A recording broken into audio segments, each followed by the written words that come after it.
రాయండి. మరి ఇంత ఈజీ క్వశ్చనా? రెచ్చిపోతా చూడు. మిత్రమా మిఠాయి పొట్లమా, శనగల స్నేహమా, బఠానీల బంధమా, నిన్ను చూడాలని ఉంది.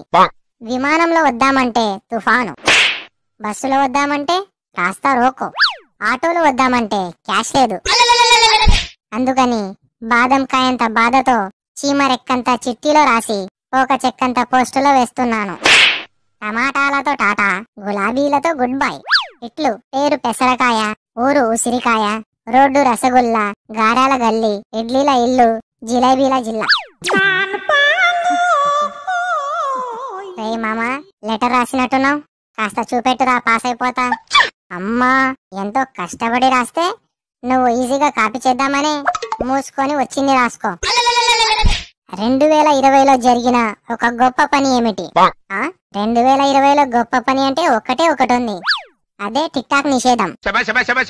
సార్, వాడు రాసిన లెటర్ చూపెట్టడం లేదు, చూపెట్టమని చెప్పండి, లేదంటే గట్టిగా దగ్గుతా.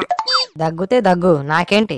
గట్టిగా దగ్గుతే నన్ను, వాణ్ణి, మిమ్మల్ని అందరినీ తీసుకెళ్లి క్వారంటైన్ లో పెడతారు. ఆ తర్వాత మీ ఇష్టం సార్. అమ్మ బాబోయ్, అంత పని చేయకు. ఇప్పుడేంటి, వాడు నీకు లెటర్ చూపెట్టాలి అంతేగా? రేయ్, వాడికి లెటర్ చూపెట్టురా.